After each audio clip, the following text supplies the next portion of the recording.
Welcome back. You're tuning into your Feel Good Breakfast Show. We're also back with Jono Weltman. It's all about the final frontier. We're talking about the first contact with extraterrestrial life. We are searching for it. And if you have any burning questions about our outer space and our universe, our lines are open right now. You can call us on 083-913-3728 if you have any questions. It really is rather an interesting topic, Jono. So we've spoken about the kind of, what we are looking for, why it's important to look for these kind of signals as well. But let's talk about the types of contact that you think we can encounter if the search continues and be successful. Absolutely, yeah. Look, the first contact we would expect would be a signal, some kind of radio signal, some kind of distant communications, because the distances between us are very vast.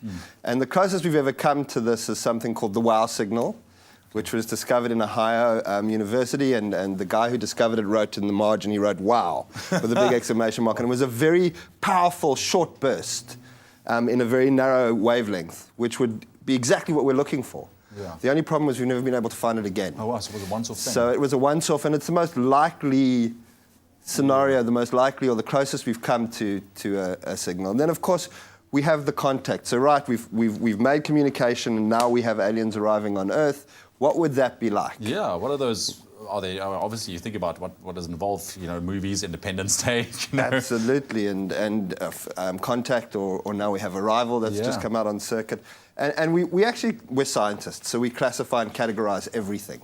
And we have something called the Hynek scale, which classifies different types of contact. So we have three distant contacts, and that's when you see, those three are when you see something in the night sky, when you see something in the day sky, or when you pick something up by radar. And then you may remember a Spielberg movie called Close Encounters of the Third Kind. Yes. We actually have 8 different kinds of close encounters that we've got categories for. Incredible. Yeah. Okay, so it still begs the question from a professional like yourself: are we alone?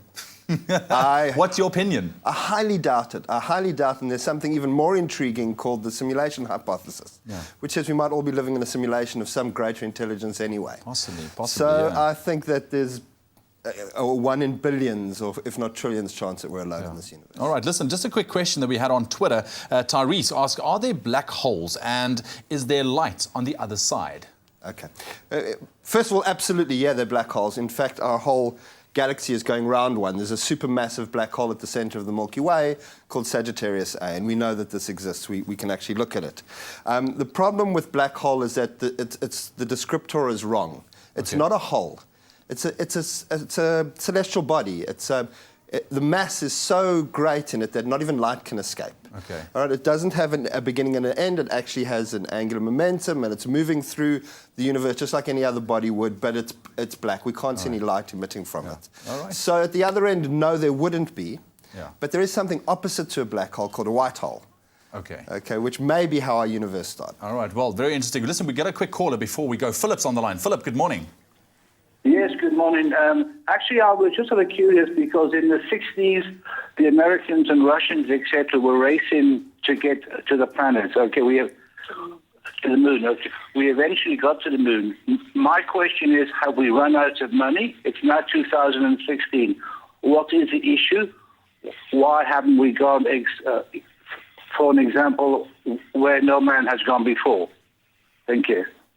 Okay, that's a very good question. I think that it boils down to political will.